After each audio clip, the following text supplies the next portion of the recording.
করেছি রে? কি রান্না করেছি? ওই যে চিলি চিকেন বানিয়েছি, ডাল, পোস্ত, চাটনি আর ইলিশ মাছের সরষা দিয়ে করেছি। হ্যাঁ ঠিক আছে, রাখছি, লাই খেয়ে নি। হ্যাঁ ঠিক আছে, ভালো থাকবি। না, মিথ্যা কথা বলার তো অভ্যাস হয়ে গেছে নতুন লোককে। এই যে মিথ্যা কথা বলার তো দরকার ছিল, খাচ্ছে শুধু ভাত আর চিলি চিকেন, সরষা ইলিশ, এই ইলিশ।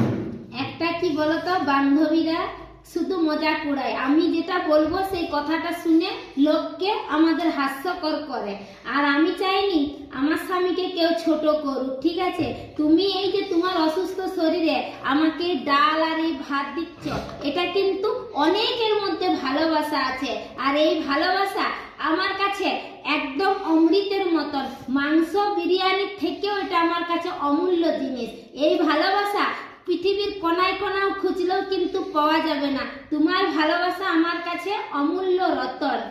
আর কি ওরা কি শুধু কি ভাববে যে না ই কি খাচ্ছে, লোকের কাছে পাঁচটা কথা বলবে, কিন্তু তুমি যে কষ্ট করে আমাকে দুমুঠো দুবেলা দিচ্ছ, সেটার মধ্যে যে ভালোবাসাটা আছে, সে ভালোবাসাটা কোথাও পাওয়া যাবে না। সেটা কিন্তু এখনকার মানুষ বুঝেনি। এখনকার মানুষ কি ভাবে যে হ্যাঁ ই খায়নি, এর খেতে জুটেনি, এর স্বামী খেতে দেয়নি, কিন্তু আমার স্বামী যে কতটা কষ্ট করে আমাকে দুমুঠা মুখের উপরে তুলে দেয়, সে একমাত্র তুমি জানো, আমি জানি। তাহলে সেই কথা বাইরে প্রচার করে আমার কোনো লাভ নাই, ওদেরকে হাসানা লেগে। কিন্তু মিথ্যা কথা বলাও অনেক পাপ, বুঝলে তো? হামেশা সত্যি কথাটাই মানুষকে বলা দরকার।